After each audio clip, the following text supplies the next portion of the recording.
Hello दोस्तों, आज की इस वीडियो में मोस्ट इंपॉर्टेंट क्वेश्चन पर बात करेंगे और इस क्वेश्चन को आपको याद करवाने के लिए मैंने यहाँ पर एक ट्रिक लिख रखा है। ठीक है, हम इस क्वेश्चन में आपको केवल और केवल ये 7 पॉइंट पर हम बात करेंगे और ये 5 पॉइंट पर बात करेंगे। ठीक है, क्वेश्चन क्या है हमारा दोस्तों कि भारत की राजनीति में महिलाओं की भूमिका पर चर्चा करना है कि जो भारत की राजनीति है उसमें महिलाओं ने क्या क्या योगदान दिए, इनका क्या क्या भूमिका रहा है। ठीक है, तो हम इस क्वेश्चन में दो चीज़ों पर चर्चा करेंगे, एक तो भारत की राजनीति में महिलाओं की भूमिका और एक हम ये भी देखने वाले हैं कि भारतीय राजनीति में महिलाओं की क्या क्या चुनौतियां फेस करने को पड़ा, क्या क्या इसके सामने चुनौतियां आया, क्या क्या समस्याएं आया। ठीक है, हालांकि क्वेश्चन में सिर्फ ये बोल रहा है कि भारत की राजनीति में महिलाओं की भूमिका का वर्णन करो। ठीक है, लेकिन हम इसके साथ साथ चुनौतियां का भी वर्णन करो, ये भी हम क्या करेंगे, मेंशन करेंगे ताकि अच्छा मार्क्स मिल सके। तो भारत की राजनीति में महिलाओं की भूमिका के लिए आपको केवल ये 7 पॉइंट याद रखना है, इसी पर सारा हमारा भूमिका खत्म हो जाएगा। और ये आपका चुनौतियां के लिए केवल आपका 5 पॉइंट याद रखना है, इससे आपका भारतीय राजनीति में महिलाओं की जो चुनौतियां हैं वो खत्म हो जाएगा। वीडियो बहुत शानदार होने वाला दोस्तों, और भी सारे वीडियो का लिंक डिस्क्रिप्शन में है, बाकी वीडियो भी बहुत जल्द आएगा। देखो, सबसे पहले भूमिका की बात करते हैं। तो भारत की राजनीति में महिलाओं की भूमिका महत्वपूर्ण है। देखो, जो भारत की राजनीति है ना उसमें महिलाओं की भूमिका क्या है, बहुत ही ज़्यादा महत्वपूर्ण है। भारत में महिलाओं की राजनीति में भागीदारी पिछले कुछ दशकों में बढ़ी है। देखो, अगर हम बात करें कि महिलाओं की राजनीति में भागीदारी, तो पहले जो महिला होती थी ना उसको राजनीति में भाग लेने के लिए नहीं मिलता था। कैसे? तो पहले देखना, पहले के लेडीज लोग को मुखिया बनने के लिए नहीं दिया जाता था। पहले के जो लेडीज लोग थे वो मुख्यमंत्री नहीं बनते थे, हाँ बनते थे लेकिन बहुत कम बनते थे। पहले लोगों का अधिकार नहीं होता था, जो गरीब लोग होते थे उसको मुखिया बन। आपको लग रहा है कि पहले के टाइम में पति के रहते हुए उसके जो वाइफ है वो मुखिया बन जाएंगे, ऐसा नहीं होता था, क्योंकि पहले महिलाओं को अधिकार बहुत ज़्यादा कम था। ठीक है, तो पहले जो था ना वो महिला राजनीति में बहुत ही कम भाग लेते थे, लेकिन पिछले कुछ दशक में महिलाओं ने धीरे धीरे राजनीति में भाग लेना शुरू किए हैं। अब हम लोग देखते हैं वार्ड सदस्य, मुखिया, ये सब में क्या होते हैं, महिलाएं भी खड़ी होती है। ठीक है, लेकिन उनकी भागीदारी अभी भी पुरुषों की तुलना में कम है। देखो, कुछ तो सुधार हुआ है, कुछ कुछ सुधार हुआ है, कुछ कुछ महिलाओं को अब राजनीति में भाग लेने के लिए मिल रहा है, लेकिन अभी भी पुरुषों की तुलना में महिलाओं को बहुत ही कम अधिकार प्राप्त है। भारतीय राजनीति में महिलाओं की भूमिका समय के साथ लगातार बढ़ी। देखो, पहले महिलाओं को राजनीतिक में बहुत ही कम भाग लेने के लिए मिलता था, लेकिन धीरे धीरे समय के साथ इनकी भूमिका भी बढ़ने लगा।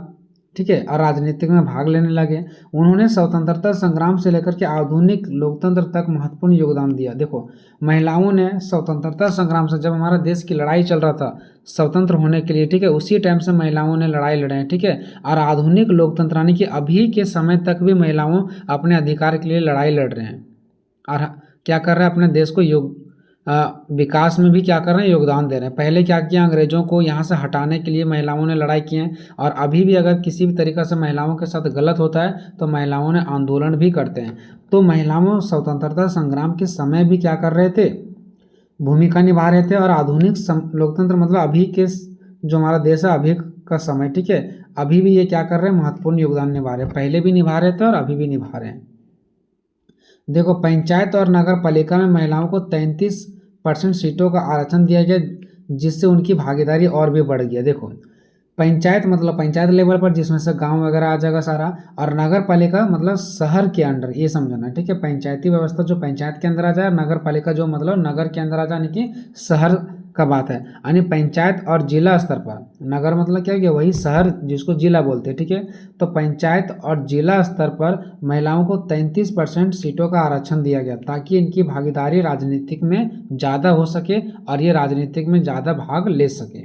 इसलिए 33% सीटों महिलाओं के लिए आरक्षित कर दिया गया है। कहाँ पर, पंचायत और जिला स्तर पर, यानी नगर पालिका स्तर पर। ठीक है, आगे देखो, महिलाएं समाज में बदलाव लाने वाले प्रमुख कड़ी बनी है। देखो, महिलाएं ने समाज में बहुत ही मुसीबत से, बहुत ही कठिनाइयों से समाज में इन्होंने बहुत ही बदलाव लाए और अभी भी बदलाव ला रहे हैं। ठीक है, इसलिए बोला गया कि एक प्रमुख कड़ी बना, मतलब एक दूसरे कड़ी के रूप में महिलाओं ने जुड़ करके क्या किए, समाज में बदलने का प्रयास किए।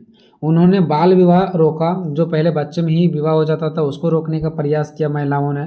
स्वास्थ्य सुधार, जो महिलाओं का स्वास्थ्य जो बहुत जल्दी ख़राब हो जाता था, या तो अगर बीमार होते थे तो लोग उसको दिखाते नहीं थे, लोग बीमारी से मर जाते थे। जब उनको बच्चा होता था उस टाइम भी बहुत सारा सुविधा ना मिलने की वजह से महिलाएं का मृत्यु हो जाता था। ठीक है, तो ये सब चीज़ों में भी सुधार किया गया। शिक्षा के क्षेत्र में भी काम किया गया, क्योंकि पहले जो लड़कियां होती थी उसको शिक्षा ग्रहण करने का अधिकार नहीं होता था, उसको स्कूल नहीं भेजते थे। तो ये सब चीज़ों में भी मतलब सुधार देखने को मिला। तो ये सब महिलाओं के कारण ही हुआ। तो महिलाओं ने अपने जीवन में बहुत ज़्यादा सुधार लाने का प्रयास किए हैं। अब हम लोग बात करते हैं कि भारत की राजनीति में महिलाओं की भूमिका। हम देख रहे हैं दोस्तों कि बहुत सारे यूट्यूब चैनल पर, ठीक है, ये क्वेश्चन अपलोडेड है, जिसमें से ये जो लिया गया ना पॉइंट, वो तो लिया गया महिलाओं से ही, लेकिन राजनीतिक से नहीं लिया गया। यहाँ पर हमको भारत की राजनीति में महिलाओं की भूमिका बताना था। बहुत गलत सलत पॉइंट बता दिया जाता, तो ये सब चीज़ों से आप लोग दूर रहेंगे। ठीक है, भारत की राजनीति में महिलाओं की भूमिका इस प्रकार है। मतदान और महिला सशक्तिकरण। इन्होंने मतदान में बहुत ज़्यादा भूमिका निभाई। पहले इसको मतदान करने का अधिकार नहीं होता था, वोट डालने का अधिकार नहीं होता था। और महिला सशक्तिकरण मतलब महिलाओं लोगों ने अब मजबूत हो गए हैं। सविनय अवज्ञा आंदोलन, जब हमारा भारत आज़ाद हो रहा था उस टाइम भी ये आंदोलन चलाया गया था गांधी जी के द्वारा। और स्वतंत्रता संग्राम, अपने देश की आज़ादी के लिए जो लड़ाई चल रहा था, और एक सविनय अवज्ञा आंदोलन, इसमें भी महिलाओं ने भूमिका निभाई। स्थानीय शासन में योगदान। स्थानीय शासन में भी महिलाओं ने योगदान दिया। स्थानीय शासन का मतलब हो गया दोस्तों पंचायत और जिला स्तर का जो शासन व्यवस्था होता है ना, उसी को स्थानीय शासन कहा गया है। पंचायत और जिला स्तर में जो शासन होता है, जैसे मुखिया हो गया, पंचायत समिति के सदस्य हो गया, और जो जिला स्तर पर जो नेता लोग बनते हैं ना, ये हमारा स्थानीय शासन यानी स्थानीय सरकार कहलाता है। ठीक है, तो महिलाओं ने स्थानीय शासन में भी योगदान दिए हैं।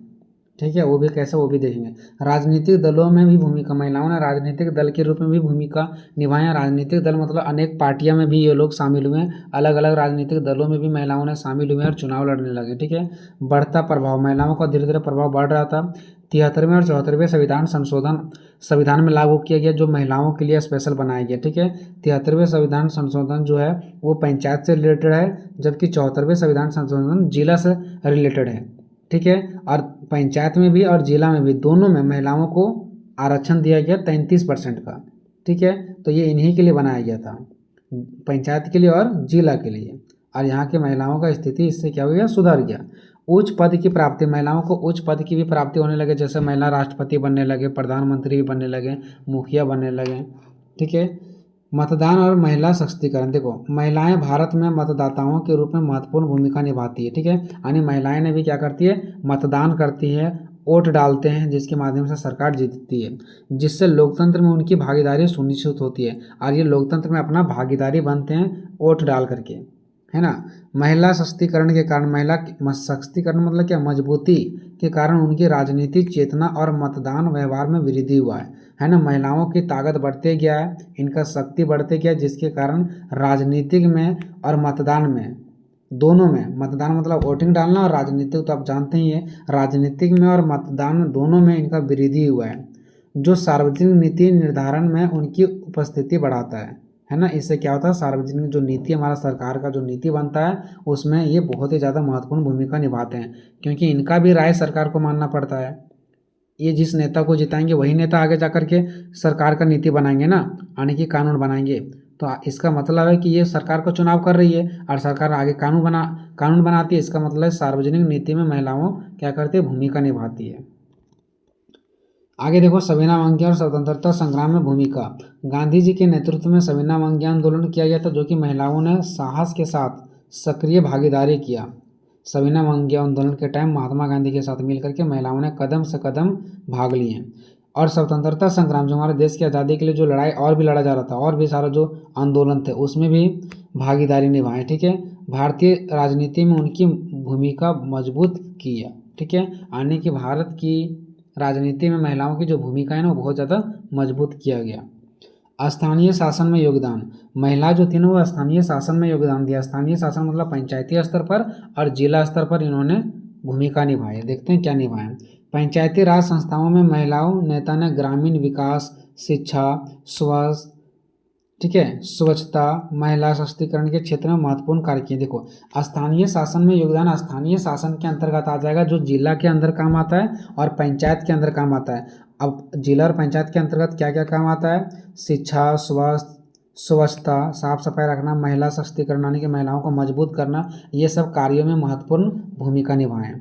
कई महिला प्रधानों ने शिक्षा की दर में सुधार किए, ठीक है। कई महिला प्रधानों ने यानी कि बहुत सारे महिलाओं ने क्या किया? शिक्षा की दर में सुधार किए, शिक्षा व्यवस्था को सुधार किए, जल आपूर्ति परियोजना किए। जल आपूर्ति मतलब जहाँ जल की जरूरत होता था वहाँ जल उपलब्ध करवाएं, और महिलाओं के स्व सहायता समूह की स्थापना में योगदान दिए।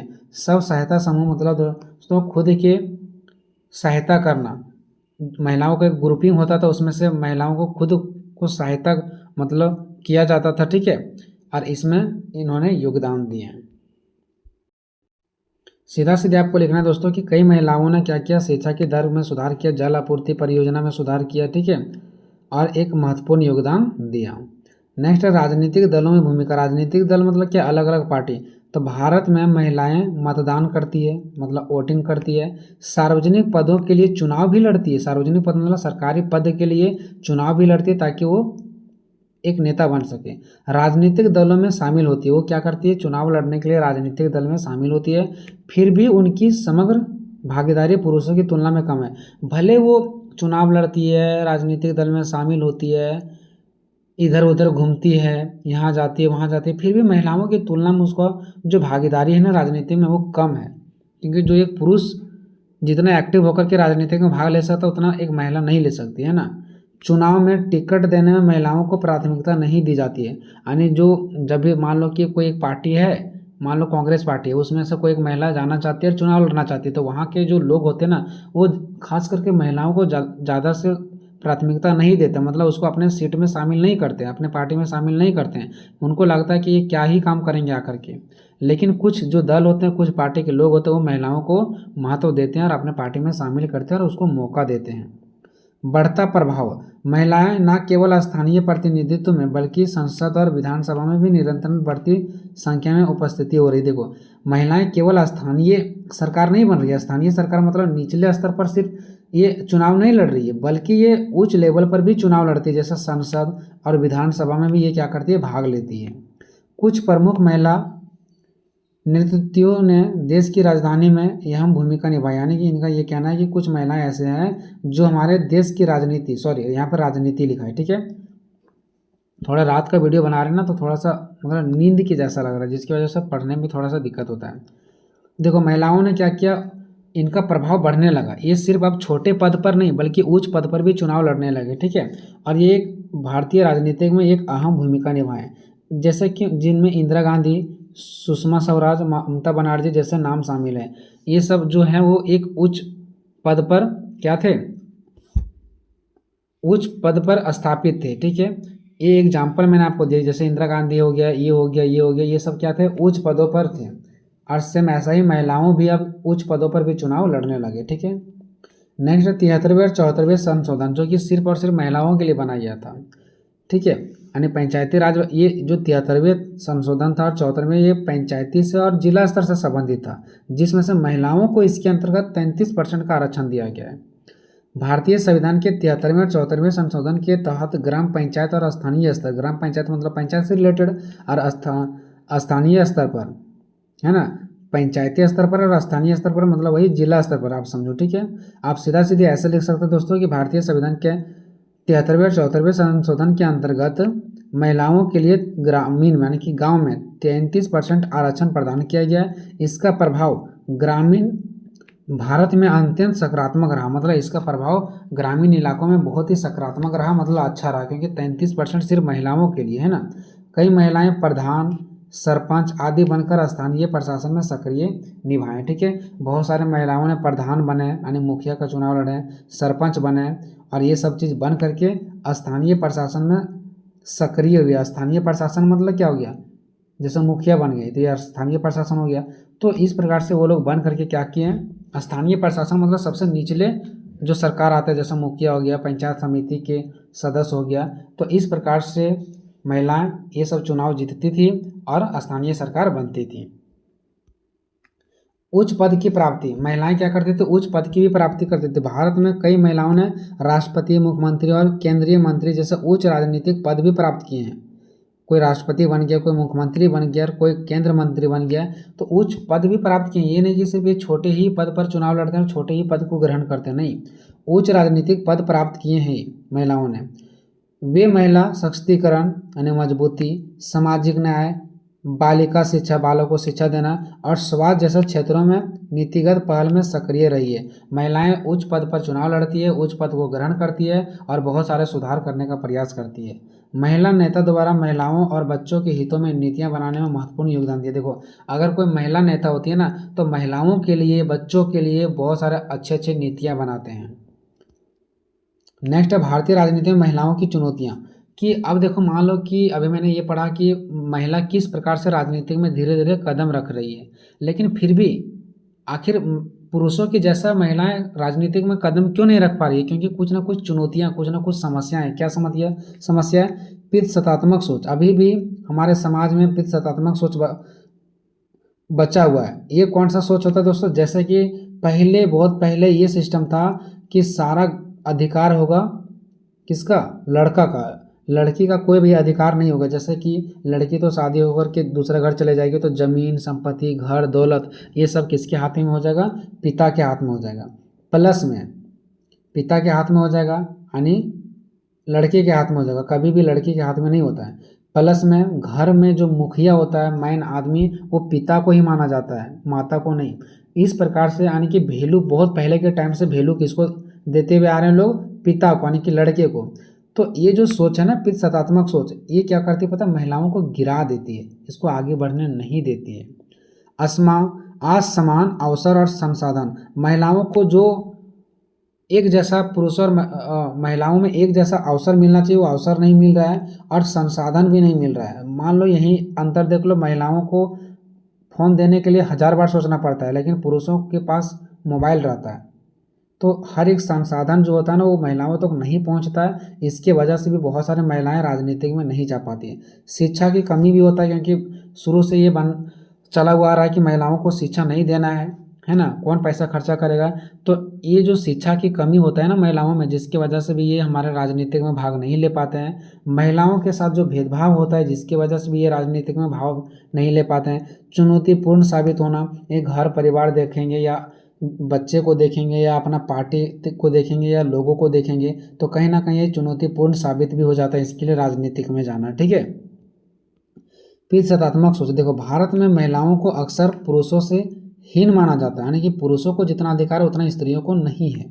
समाज की पारंपरिक सोच, यानी पुरानी जो सोच है समाज में बना हुआ, उसमें महिलाओं को परिवार और गृहस्थी तक सीमित रखने का प्रयास किया जाता है कि ये बस परिवार में ही रहे, घर में ही अंदर रहे और गृहस्थी में ही रहे, मतलब घर में रहे और घर का ही काम करें। जो राजनीतिक में उसकी भागीदारी को रोकता है, यानी कि ये ऐसा जब सिचुएशन रहेगा तो ये राजनीतिक में नहीं जा पाएगी, है ना। आज समान अवसर और संसाधन। देखो, महिलाओं को राजनीतिक में कम वेतन, सीमित संसाधन और नेटवर्किंग अवसरों की कमी का सामना करना पड़ता है। देखो, महिलाओं को एक जैसा अवसर नहीं मिलता है। जितना पुरुष को वेतन मिलता है उतना महिला को वेतन नहीं मिलता है।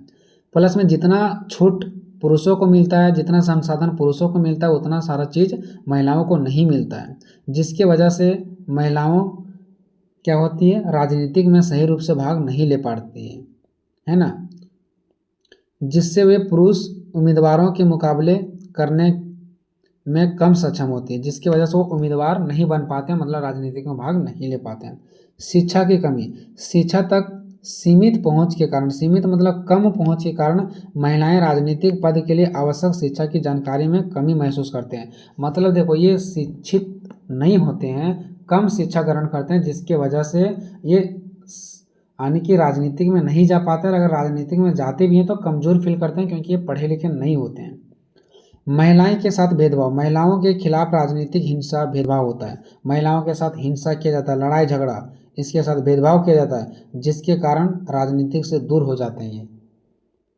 चुनौतीपूर्ण साबित होना। परिवार और निजी जीवन, यानी कि ये परिवार को भी देखते हैं, निजी जीवन मतलब अपना जीवन को भी देखते हैं। इसके साथ साथ राजनीतिक जिम्मेदारियां का भी संतुलन बनाए रखना होता है महिलाओं को। ठीक है, तो ये एक चुनौतीपूर्ण होता है महिलाओं के लिए। परिवार, निजी जीवन के साथ राजनीतिक जिम्मेदारियां का संतुलन बनाए रखना महिलाओं के लिए चुनौतीपूर्ण है। परिवार को देखेंगे कि निजी अपना जीवन को देखेंगे कि ये राजनीतिक के ऊपर जो जिम्मेदारी है, लोगों का जिम्मेदारी, उसको देखेंगे, कहीं ना कहीं इसके लिए क्या हो जाता है, चुनौतीपूर्ण का कारण बनता है। आगे बात करते हैं, आखिर अगर ये चुनौतीपूर्ण का कारण बन रहा है, महिलाओं आगे नहीं बढ़ रही है, इसके बीच में समस्या आ जा रही है, तो इसको कैसे उपाय किया जा सकता है, इसका समाधान के लिए उपाय।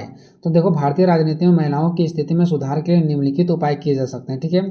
महिलाओं के लिए अधिक सीटों का आरक्षण, महिलाओं को अधिक से अधिक सीट देना चाहिए। महिलाओं के खिलाफ हिंसा को रोकना, जो महिलाओं के प्रति जो हिंसा, लड़ाई झगड़ा हो रहा है, उसको रोकना चाहिए। महिलाओं को शिक्षित व जागरूकता करना चाहिए, ताकि वो अपने आप को शिक्षित फील कर सके और अच्छा अच्छा भाषण राजनीति में दे सके और राजनीति का ज्ञान इनको हो सके।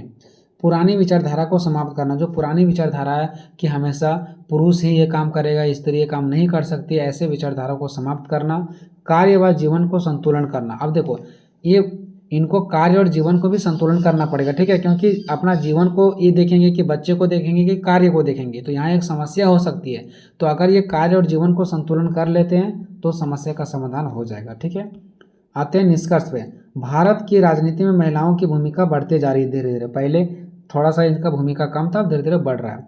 उनका प्रतिनिधित्व मजबूत हो रहा है, मतलब उनका महिलाओं की जो भागीदारी है ना, वो मजबूत हो रहा है, ठीक है, जिससे देश में सामाजिक न्याय समानता की दिशा में प्रगति हो रहा है। जिससे क्या हो रहा है, जैसे जैसे महिलाओं की स्थिति सुधरते जा रहा है, वैसे वैसे समाज में न्याय की भावना उत्पन्न हो रहा है, लोगों को समानता की दृष्टि से देखा जा रहा है, लोगों को एक समान अधिकार मिल रहा है, किसी के साथ भेदभाव नहीं हो रहा है। अभी के समय में लगभग लगभग महिलाओं और पुरुषों को एक नज़र से देखा जाता है। हालांकि भारत में महिलाओं की राजनीतिक भागीदारी में सुधार हुआ है, फिर भी कई चुनौतियां अभी भी बनी हुई। देखो, बहुत ज़्यादा महिलाओं की राजनीतिक में सुधार हुआ है, लेकिन अभी भी बहुत ज़्यादा को सुधार करने की ज़रूरत है, ठीक है दोस्तों। ये वीडियो मैं नींद में बना रहा हूँ, आपको समझ आ रहा है या नहीं आ रहा है, कमेंट में जरूर बताएंगे। मिलेंगे नेक्स्ट वीडियो में, तब तक जय हिंद, जय भारत।